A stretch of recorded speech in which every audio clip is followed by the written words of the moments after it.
18వ అధ్యాయం 35వ సర్గ. కైకను దూషించిన సుమంతుడు. కటకట అనే ధ్వనితో పండ్లు కొరుకుతూ, కడు వేగంగా చేతిని విసురుతూ కక్షం నుండి నిప్పుల్లాంటి వేడి నీళ్లను బొటబొటా రాలుస్తూ, శరీర కాంతి మారిపోతుంటే వేడి నిట్టూర్పులు విడుస్తూ కోపంగా చిటపటలాడాడు సుమంతుడు.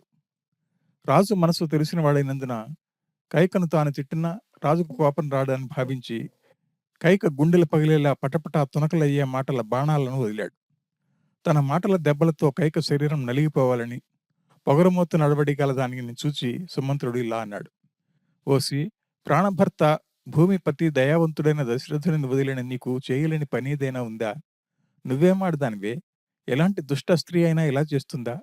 ఈ రాజుకు ఎంత ఆపద వచ్చినా కొండలాగా ధైర్యం కోల్పోయేవాడు కాదు. ఇంద్రుడిలా ఎంతటి శత్రువునైనా జయించే శక్తిమంతుడు, సముద్రంలాగా అక్షోభలేనివాడు.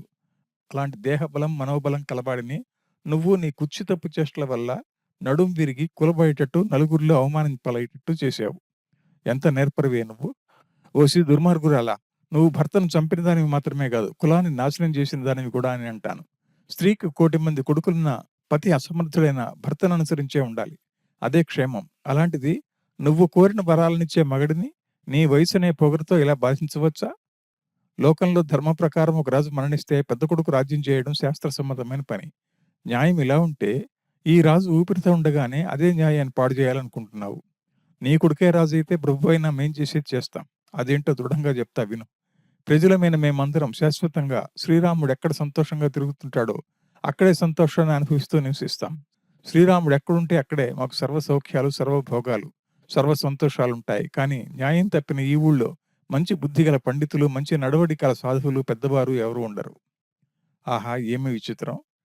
ఇలాంటి నీ లోక విరుద్ధమైన నడవడికి భూమి రెండుగా బద్దలై పగలదేంటి? అధర్మాన్ని సహించని ఈ వశిష్ఠాది మహామునులు నేనెందుకు శపించకుండా క్షమించి వదిలిపెట్టారు? మామిడి చెట్టును గొడ్డలతో నరికి పారేసి దాని స్థానంలో వేప చెట్టును నాటి పాలు పోసి పెంచినా అది తీయగా ఉండదు కదా? పట్టమహిషి అయిన కౌసల్యను ఆదరించకుండా నిన్ను గొప్పదాన్ని చేసి ఆదరించి దశరథుడు తన నెత్తిపై పెట్టుకుంటే నువ్వు మంచిదాని అయిపోతావా? కాలేవు. నీ తల్లి ఎలాంటిదో నువ్వు కూడా అలాంటిదానివే. వేప చెట్టు నుండి తేనె ఎలా కారుతుంది? నీ కన్నతల్లి చెడు గుణాల గురించి చాలా విన్నాం. వాటిని ఇప్పుడు నీలో చూస్తున్నాం. స్వభావ గుణాలు దాచడం ఎవరి చేతనవుతుంది? తేలుకు కొమ్మరి పురుగు పుడుతుందా? నీ తల్లి చేసిన చెడు పని ఒకటి చెప్తా విను. ఎవరికి తెలియదని అనుకుంటున్నావేమో. ఒక సిద్ధుడు నీ తండ్రికి పశువులు, పక్షులు మాట్లాడుకునే మాటలు తెలుసుకునే వరం ఇచ్చాడు. ఒక రోజున పడక గదిలో భార్యతో పడుకున్న సమయంలో బంగారు వన్నెగల చీమ మాటకు గొల్లున నవ్వాడు. వెంటనే ఆయన భార్య, నీ తల్లి, ఎందుకు ఆయన నిష్కారణంగా నవ్వాడని కోపంతో అడిగింది. అది తాను చెప్పకూడదన్నాడు మీ నాన్న. అలా చెప్తే తనకు మరణం ప్రాప్తిస్తుందని గురువాజ్ఞ కాబట్టి చెప్పనన్నాడు. తనను అవమానించిన తర్వాత చచ్చినా బతికినా ఒకటే అని, తనకు ఆ విషయం చెప్పాల్సిందే అని మీ అమ్మ బలవంతం చేసింది. తనకు వరమిచ్చిన సిద్ధుడికి ఈ విషయం చెప్పి ఆయన సలహా కోరాడు మీ తండ్రి. ఏదేమైనా చెప్పొద్దని అన్నాడు సిద్ధుడు. ఆయన మాట ప్రకారం దుష్టురాలైన నీ తల్లిని ఊరు వెడలగొట్టి సుఖంగా జీవించాడు నీ తండ్రి. అలా చేయకుండా నీకు దాసుడై ఇలా ఏడుస్తున్నాడు నీ భర్త. తాను ఏడుస్తూ లోకాన్నంతా ఏడిపిస్తున్నాడు. నీతిమాలిన చెడ్డ పనులు చేయడంలో నీ తల్లి అంతటి దానివి నువ్వు కూడా, అంతకంటే ఎక్కువ కూడా. చెడు నడవడితో పాపాత్మురాలివై రాజును బాధిస్తున్నావు. ఇది యథార్థం. ఎందుకంటే తల్లిని పోలిన కూతురు, తండ్రిని పోలిన కొడుకు పుడుతుంటారని లోకులందరూ వినేట్లు పలికిన రాజు మాటలు నిజం కావచ్చు. నీ తల్లిలాగా రాజును చంపడానికి ప్రయత్నం చేయొద్దు. భర్తను భక్తితో సేవించు. పురజనులకు సంతోషం కలిగే పని చేయి. ఇంద్రుడితో సమానమైన భర్తను అధర్మ కార్యం చేయమని ప్రోత్సహించవద్దు. నీకిచ్చిన వరాలు వృధాగా పోతున్నాయని అనుకోవద్దు. ఇప్పుడు నీకున్న సంపద కంటే ఎక్కువగా నీకు ఇస్తాడు రాజు. మిక్కిలి బలవంతుడు, రాజ్య రక్షణలో సమర్థుడు, జ్యేష్ఠుడు, శాస్త్ర ప్రకారం, వంశాచారం ప్రకారం పట్టాభిషేకానికి అర్హుడైన పెద్ద కొడుకు, ప్రజలను రక్షించే స్వభావం కలవాడు. సామర్థ్యం, హక్కు మాత్రమే కాకుండా స్వభావరీత్యా కూడా రాజుగా ఉండదగినవాడు. స్వధర్మ రక్షణలో పట్టుదల గలవాడు, దాత, లోభితనం లేనివాడు, సంపాదించినదంతా తిరిగి ప్రజలకి ఇచ్చేవాడు. శ్రీరాముడిని పట్టాభిషేకం చేసుకునేవు. శ్రీరాముడు రాజును, తండ్రిని వదిలి అడవులకు పోతే నీకు నింద తప్పదు. చక్కగా ఆలోచించి చూడు. వరాలు ఇచ్చాడు కదా, అపనింద ఉండదనుకోవద్దు. రాజలక్షణాలున్న శ్రీరాముడు లేని లోటుతో రాజ్యం అరాచకం అవుతుంది. ఇక నీ రాజును ఎవరు గౌరవిస్తారు? ఉన్నా లేనట్లే. శత్రువులు వచ్చి మీద పడితే ఈ ముసలిరాజు ఏం చేయగలడు? రాజ్యం పరాధీనం అవుతుంది. అప్పుడు నీకు అపకీర్తే తప్పదు. ఈ అనర్థానికంతటికీ నువ్వే కారణం కాబట్టి నీకు నింద తప్పదు. శ్రీరాముడు అడవులకు పోతే రాజ్యపాలనలో అంతటి సమర్థుడు మరొకరు దొరకరు. కాబట్టి కోపస్వభావురాలా, నీ కోపం వదిలి శ్రీరాముడే రాజు అయ్యేటట్లు చెయ్యి. శ్రీరాముడు రాజైతే సంప్రదాయం ప్రకారం దశరథుడు వానప్రస్థాస్త్రం అంగీకరించి అడవులకు పోయి తపస్సు చేసుకుంటాడు. నీతియుక్తమైన పరుషమైన మనస్సు కలత చెందే విధంగా గొప్పవాడైన సుమంత్రుడు ఇలా మాట్లాడాడు. ఇంతైనా కైకకు బాధ కలగలేదు. కొంచెం కూడా మార్పు కనిపించలేదు. కోపం తగ్గలేదు. 36వ సర్గ. ఇంత చెప్పినా కైక ముఖంలో మార్పు రాకపోవడం గమనించిన రాజు దశరథుడు మెల్లగా కన్నీళ్లు గారుస్తూ వేడి నిట్టూర్పులు విడుస్తూ తానిచ్చిన వరాలను ఊహించి సుమంతుడితో ఇలా అన్నాడు. సారథి, శ్రీరాముడు వెంటపోవడానికి రత్నాలతో రథ గజ తురగ పదాతుల సమావేశాలతో కూడిన సైన్యాన్ని, అస్త్రశస్త్ర సమూహాలను శీఘ్రంగా సిద్ధం చేయించు. చక్కగా పాడేవారిని, అందంగా ఉండే వేశ్యలను, ధనవంతులైన వైశ్యులను సిద్ధం చేసి వీరందరూ వారి వారి వస్తువులతో సైన్యం వెంబడిపోయి శ్రీరాముడిని ఆనందంగా ఉంచాలి. శ్రీరాముడిని ఆశ్రయించి ఉండేవారికి, సాములు గరడీలు చేసేవారికి, ఇంకా శ్రీరాముడికి ఇష్టమైన వారికి కావలసినంత బంగారం ఇచ్చి వారి కోరికలు తీర్చి వాళ్లను పైనం కమ్మని చెప్పు. ఆయుధాలు ధరించిన వారిని, నూనె, నెయ్యి ఇలాంటి పదార్థాలను తీసుకుపోయే బండ్లను, పౌరజనులను ప్రయాణానికి సిద్ధం చేయి. తోవ చూపెట్టేందుకు వనసంచారులైన బోయేవాళ్లను, చెంచులను శ్రీరాముడి వెంట పంపు. ఏనుగులను దండిస్తూ, మృగాలను ఖండిస్తూ, అనేక నదుల్లో స్నానం చేస్తూ, తీయని తేనె తాగుతూ ఇక్కడి మనోహర రాజ్యాన్ని మరిచి అడవుల్లోనే కొడుకుండేటట్లు చేయి. మనుష్య సంచారం లేని అడవుల్లో తిరిగే రాముడు సుఖంగా ఉండటానికి ఆయన వెంట నాకున్న ధనధాన్యాలన్నీ పంపించు. మంచి స్థలాల్లో చక్కగా తగు రీతిన యజ్ఞాలు చేస్తూ, మునులకు బ్రాహ్మణులకు సంతోషం కలిగేలా భారీ దక్షిణలిస్తూ, దేవర్షులతో మహర్షులతో ఎప్పుడూ ముచ్చటించుకుంటూ ఏ ఆపద లేకుండా శ్రీరాముడు అడవుల్లో ఉండాలి. భరతుడు అయోధ్యలో ఉండి సకల భోగాలతో సంతోషంగా రాజ్యాన్ని పాలించాలి. రామచంద్రుడు అరణ్యాలకు పోవడానికి తొందరపడుతున్నాడు కాబట్టి నేను చెప్పినవన్నీ త్వరగా కానివ్వు సుమంత్ర. ఇలా అంటున్న దశరథుడు ఎత్తిపోటు మాటలు విన్న కైకకు భయం పట్టుకుంది. నిజంగా దశరథుడు చెప్పినట్లు సుమంత్రుడు చేస్తాడేమో అని ముఖం వాడిపోయింది. గొంతు బొంగురుపోయింది. పెద్ద దుఃఖం వచ్చింది. రాజు ముఖాన్ని చూస్తూ, ఓ ఉత్తమ సాధువా, నువ్వు చాలా పెద్ద మనిషిలా ఉన్నావే, సారం పోయిన జనం లేని పాడు రాజ్యం నా కొడుకెందుకు అని అడిగింది. ఇలా సిగ్గు విడిచి క్రూరత్వం మనసులో ఉంచుకుని మాట్లాడుతున్న కైకను చూసి దశరథుడు దూషించాడు. ఓ అనిష్ఠురాలా, నా నెత్తి మీద మోయలేని భారాన్ని పెట్టి ఇంకా బాధిస్తావా? ఓసి చెమిటి, నన్ను నువ్వు వరాలు అడిగేటప్పుడు శ్రీరాముడు వెంట ఎవరూ పోరాదని అన్నావా? ఇష్టం వచ్చిన వారు పోతారు, లేనివారు ఉంటారు. అధికమైన కోపంతో సిగ్గు భయం లేక మాట్లాడతావా అని నిండు కోపంతో పలికిన దశరథుడిని తప్పుబట్టింది కైక. ఓహో, వీడు మరొక ప్రకారం నా కోరికను వ్యర్థం చేయడానికి ప్రణాళిక వేస్తున్నాడు అనుకుని వయస్సు పొగరున్న కైక ఇంతకు ముందు కన్నా రెండింతల కోపం తెచ్చుకుంది. నీ వంశంలోనే కదా సగర చక్రవర్తి తన పెద్ద కొడుకు అసమంజసుడు అడవికి పంపి మంచి కీర్తిని సంపాదించాడు. అలానే నీ పెద్ద కొడుకును కూడా ఉత్త చేతులతో అడవికి పంపడమే నాకు ఇష్టం అంటుంది కైక. ఛీ, ఇదేం తెలుగు తక్కువ మాట్లాడుతున్నది అనుకున్న వారిని గాని, ఆమె మాటలు వినేవారు స్త్రీలు, అవురా దీనివల్ల స్త్రీజాతికంతా అపకీర్తి వస్తున్నదే, ఇక ఏ ఆడదానిని ఏ పురుషుడు నమ్మడు అని సిగ్గుతో తలలు ఉంచుకున్న వారిని గాని కైకేయి లక్ష్య పెట్టలేదు. ఆ సమయంలో దగ్గరలో ఉన్న ముసలి మంత్రి సిద్ధార్థుడు స్పందించాడు. రాజు గౌరవించే పుణ్య స్వభావం గల సిద్ధార్థుడు కైకేయితో, కైకేయి, తెలిసిన దానిలాగా ఎందుకు మాట్లాడుతున్నావు? అసమంజుడిని ఎందుకు నగరం నుండి పంపించాడో దానికి కారణం ఏమిటో చెప్తా విను. అసమంజసుడనే ఆ రాజకుమారుడు నగరంలో ఆడుకుంటున్న పిల్లలను బలవంతంగా తీసుకుని పోయి సరియు నది నీళ్లలో వాళ్ళు కుయ్యో ముయ్యో అని కేకలు పెడుతున్నా వినకుండా పడవేసేవాడు. ఆ నీళ్లలో వాళ్ళు మునిగి తేలుతూ కాళ్ళు చేతులు కొట్టుకుంటూ అరుస్తుంటే దుష్టుడై వినోదించేవాడు. ఇలా శిశుహత్యలు చేసే అసమంజసుడిని చూసి నగరంలో ఉన్న పౌరులందరూ వాడిపై కోపంతో సగర చక్రవర్తికి ఫిర్యాదు చేశారు. ఆయనకు ప్రజలు కావాలో కొడుకు కావాలో తెలుసుకోమన్నారు. ఇరువురిలో ఒకరిని ఊరి నుండి బెడలు కొట్టాలని కోరారు. అలా అడగడానికి కారణం ఏంటని రాజు వారిని ప్రశ్నించగా వారు ఉన్న విషయాన్ని చెప్పారు. భయంకరమైన లోక విరుద్ధమైన నడవడిగల కొడుకు పిల్లలను నీళ్లలో పడేసి వేడుక చూస్తున్నాడని జవాబిచ్చారు. పురజనుల కోరికపై రాజు వాళ్ళని తృప్తిపరచడానికి కొడుకును భార్యతో సహా అడవులకు పొమ్మని ఆజ్ఞాపించాడు. వాడు చచ్చేంత వరకు ఘోరమైన అడవుల్లో నలుదిక్కులు తిరుగుతూ దుంపలు ఆకులు అలాలు తింటూ బతికాడు. ధర్మాత్ముడైన సగర చక్రవర్తి దుర్మార్గుడైన పాపాత్ముడైన తన కొడుకును అలా వదులుకున్నాడు. శ్రీరాముడిలో ఏ దోషం ఉందని నువ్వు అడవులకు పంపుదామనుకుంటున్నావు? ఆ దోషం ఏంటో చెప్పు. పగవాడు అనేవాడే లేని శ్రీరాముడిలో మాకు ఒక్క దోషం కూడా కనపడడం లేదు. సముద్రంలో పుట్టినందున చంద్రుడికి బురద అంటుకుంటుందా? నువ్వేం దోషం ఆయనలో చూసావో చెప్పు. అలా ఏదన్నా ఉంటే ఇప్పుడే భయంకరమైన అడవులకు ఆయనను పంపవచ్చు. నిష్కారణంగా ఎందుకీ మూర్ఖత్వం? సాధువులాంటి వాడిని, సన్మార్గంలో నడుచుకునేవాడిని నిష్కారణంగా ఆపదల పాలు చేయటం ధర్మహాని. ఆ దోషం ఇంద్రుడంతటి వాడినే దహించి వేస్తుంది. నీలాంటి వారి సంగతి చెప్పనక్కర్లేదు. కాబట్టి ఓ కైకేయి, శ్రీరామచంద్రమూర్తి యువరాజ్య పట్టాభిషేకానికి విఘ్నం కలిగించవద్దు. ఈర్ష్య వదులుకో. ఎందుకు నిష్కారణంగా ఆపద తెచ్చిపెడతావు? మనసు రాయి చేసుకోవద్దు. అపకీర్తిని పోగొట్టుకో.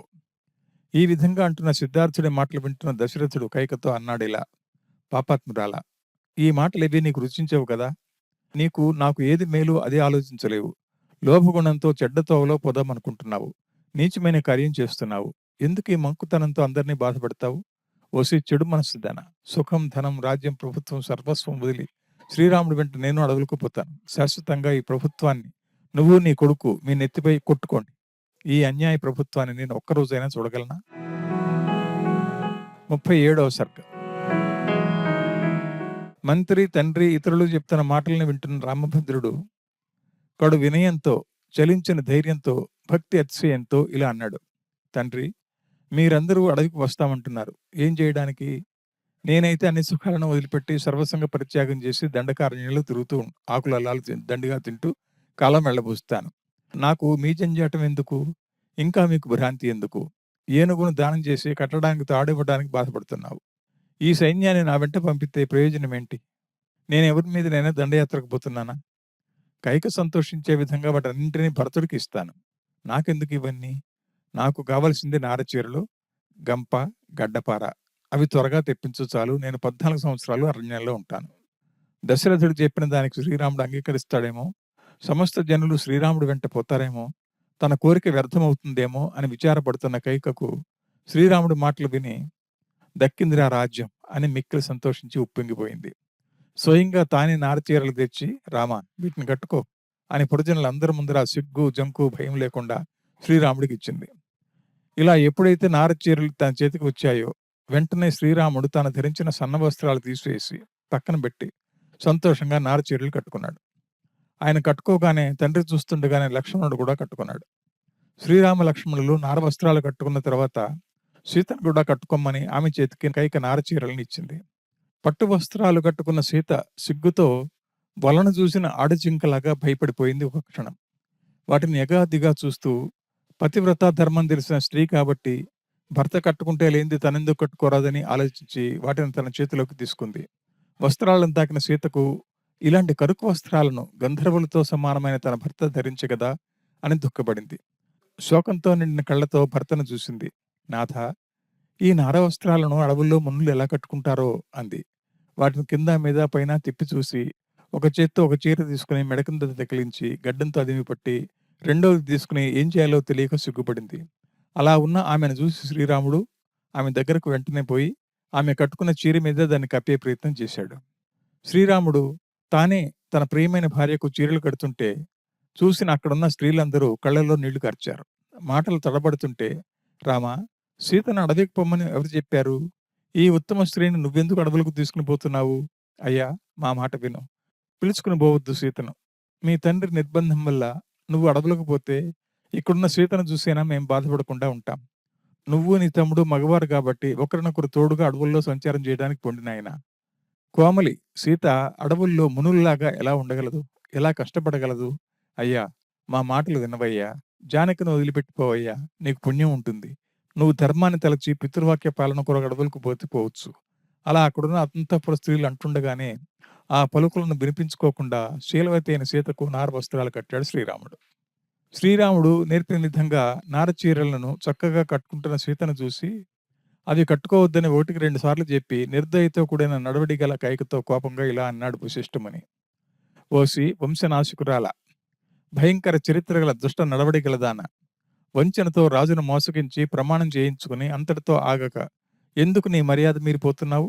దురాత్మురాల, సీతాదేవి నారచీరలు కట్టకూడదు, అడవికి పోకూడదు. ఇక్కడే పట్టపదేవి హోదాలో తన భర్త ఎక్కాల్సిన సింహాసనాన్ని తానెక్కుతుంది. అది ఏ ధర్మ ప్రకారం అడిగితే దానికి జవాబుంది. గృహస్థ ధర్మంలో ఉన్న పురుషుడి ఆత్మ వాడి భార్య కాబట్టి శ్రీరాముడికి బదులుగా సీతరాజ్యాన్ని ఏలుతుంది. వశిష్ఠుడు ఇంకా ఇలా అన్నాడు: తన భర్త అడవుల్లో తిరుగుతుంటే తాను సింహాసనం మీద కూర్చుని ప్రభుత్వాన్ని ఎలా నిర్వహిస్తానని అదెలా స్త్రీ ధర్మమని సీత పట్టాభిషేకానికి అంగీకరించకపోతే, పట్టుబట్టి శ్రీరాముడు వెంటే పోతాననంటే, మేమంతా వారి వెంట పోయేవాళ్ళమే. మేమే గాదు అయోధ్య నగరమంతా శ్రీరాముడి వెంట పోతుంది. శ్రీరాముడు తన భార్యతో కలిసిపోయే ప్రదేశానికి, తమ భార్యా బిడ్డలతో, ధనంతో, ధాన్యంతో, జీవమున్నా లేని పదార్థాలతో సేనా నాయకులంతా పోతారు. వాళ్ళు మేమే గాదు. నీ కొడుకు భరతుడు, తమ్ముడు శత్రుఘ్నుడితో కలిసి కృష్ణాజినం, నారచీరలు ప్రీతితో ధరించి మునివేషంలో అన్న దగ్గరకు పోతారు.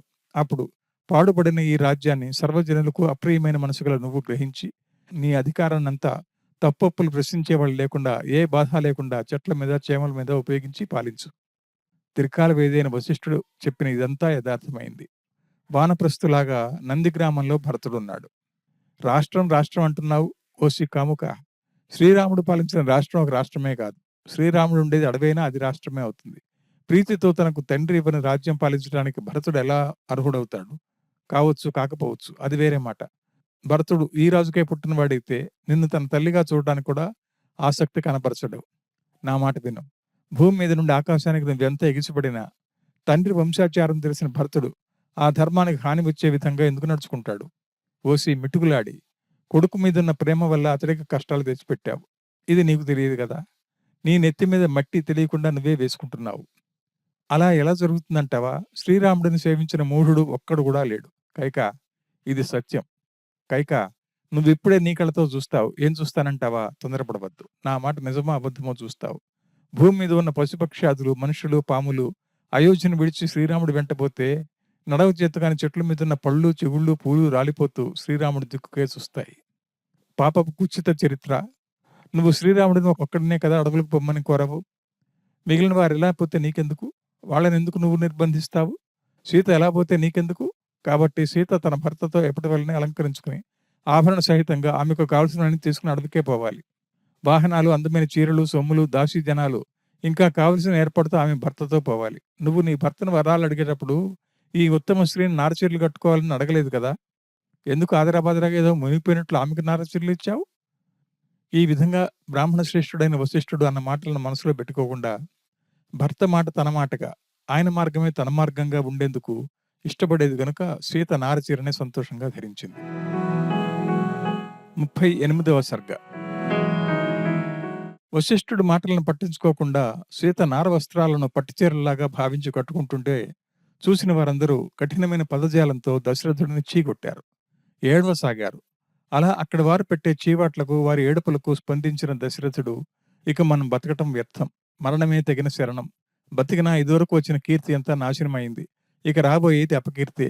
అంతటి అధర్మం నా ఎదుట జరుగుతుంటే కళ్ళారా చూసి ఏమీ చేయలేని నాకు ధర్మ విచారం ఎక్కడి నుండి వస్తుంది అనుకున్నాడు. తన వలన లోకానికే ధర్మశూన్యం కలిగిందని, దేహం, కీర్తి, ధర్మం తనకు దక్కమని భావించి దుఃఖించి కైకను చూచి ఈ సుమకోమలాంగి నారచీరలు కట్టి అడవికి పోకూడదని అన్నాడు. ఈ లేత వయసు చిన్నపిల్ల, అయ్యో పాపం సీత అడవులకు పోలేదని, పోకూడదని, పోయేటట్లయితే పంపిన వారికి పాపం కలుగుతుందని వశిష్ఠుడు సత్యం చెప్పాడని అంటాడు దశరథుడు.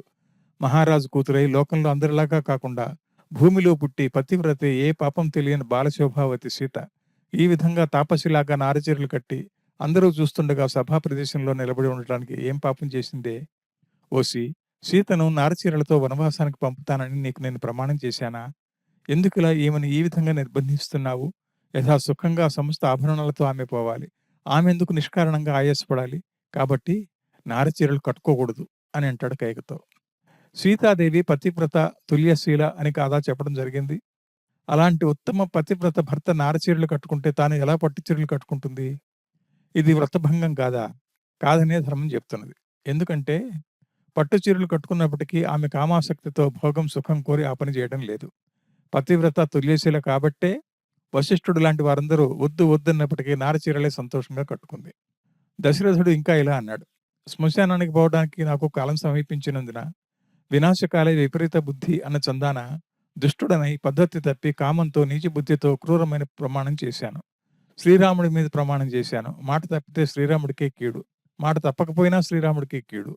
అందుకే వెదురులో పుట్టిన పువ్వు దాన్నే పాడు చేస్తుంది అన్న నానుడి ప్రకారం నా మాటే నన్ను దహించి వేస్తున్నది. పాపాత్మురాలైన దుష్ట స్త్రీ మాటలు వింటే దుఃఖం కలగదా? తేలుకు గర్భం, వెదురులో పువ్వు, అరటికి గెల అవన్నీ మూలనాశనాలే. ఆ విధంగా ప్రమాణం చేయించుకుని, ఈ విధంగా ఇహపరాలలో కీర్తి, గొప్పతనాన్ని నాశనం చేసి, వరాలను కోరి ఎలా వాగుతున్నావో కైక. శ్రీరాముడిలో ఒక్క పాపమైన మాట మాత్రమైనా ఉంటే అంగీకరిస్తాను. దుష్టబుద్ధి కలదాన! నువ్వు మోసం చేశావు. భర్తతో కాపురం చేసే లక్షణమా ఇది? సీతలో ఏ ఒక్క గుణం చూసినా ఆమెనిలా చేయడం సరైంది కాదు. లోకహితమైన నడవడి గలదామె. కళ్ళు జింక కళ్ళలాంటివి. మృదు స్వభావం గల వ్యక్తి. వయసా చిన్నది. మంచి తపస్సు చేస్తుంది. పతివ్రత. మహారాజు కూతురు. మిక్కిలి దయగల మనిషి. క్రూరత్వం ఏంటో తెలియదు. ఇలాంటి ఆమెలో ఏం పాపం చూసి ఇంతటి ఘోరకార్యం చేస్తున్నావు? వసి, శ్రీరాముడిని అడవులకు పంపడంలో నువ్వు సంపాదించుకుంటున్న పాపమే నిన్ను శాశ్వతంగా నరక బాధలను అనుభవించేట్టు చేస్తుంది. ఇక సీతను లోభబుద్ధితో కష్టాలు పాలు చేయటం అంటే ప్రాయశ్చిత్తానికి కూడా సాధ్యపడని పాపం ఒడిగట్టుకుంటున్నావు. శాశ్వత నరక అనుభవం కంటే ఘోర శిక్ష అది. వసి, విను. రాముడిని అరణ్యానికి పంపమని నువ్వు అడిగావు. నేను దానికి అంగీకరించాను. సీత విషయం నువ్వు అడగను లేదు, నేను ప్రతిజ్ఞ చేసింది లేదు. ఆ మర్యాదను విడిచి సీతను నారచీరలు కట్టుకోమని నువ్వు అనడమంటే నువ్వు నరకాన్ని చూడబోతున్నావన్నమాట. నిన్ను యముడు క్షమిస్తాడా? ఇలా అంటూ ఏడుస్తూ, బాధపడుతూ నేల మీద పడి ఉన్న తండ్రి దశరథుడిని చూసి శ్రీరామచంద్రుడు వినయంగా ఇలా అన్నాడు తండ్రితో. సర్వేశ్వరా! నా తల్లి కౌసల్యాదేవి శ్లాఘమైన గుణాలనే ఆభరణాలుగా ధరించే వ్యక్తి. బాగా తపస్సు చేసిందామె. సత్యం చెప్పడమే ఆమె నైజం. ఇంతకు ముందు ఎప్పుడూ ఇలా దుఃఖపడలేదు. నేను అడవులకు పోతున్నందున ఈ రోజు నుండే కడుపు నిండా దుఃఖపడుతుందిక. దానికి తోడు వయసు మీరింది. ముసలిదయింది. నేను పోతున్నానన్న దుఃఖంతో చనిపోకుండా దేహంతో ఉండే విధంగా ఆమెను రక్షించు. అంత మాత్రం చేస్తే నువ్వు మహాత్ముడివే. అలా చేయకపోవడానికి కారణం లేదు. నువ్వు ఇలా నా విషయంలో చేశావని ఆమెకు కోపం లేదు. నిన్ను నిందించదు. నన్ను దలుచుకుంటూ చిక్కి శల్యమై యమపురికి పోకుండా కనిపెట్టాలని కోరుతున్నాను. ఇదే నా ప్రార్థన. ఇంకేమీ కావాలని నేను అడగను. నేను అడవుల్లో తిరుగుతూ కష్టపడుతున్నానని బాధపడుతున్నదే గాని ఇతరుల విషయం ఆమెకేమీ పట్టదు. కాబట్టి నా తల్లి చావకుండా కనిపెట్టు. ఇలా చెప్తున్న శ్రీరాముడి మాటలు వింటున్న దశరథుడు మునివేషంలో ఉన్న ఆయన ముఖం చూడలేక భార్యలతో సహా మూర్ఛపోయాడు.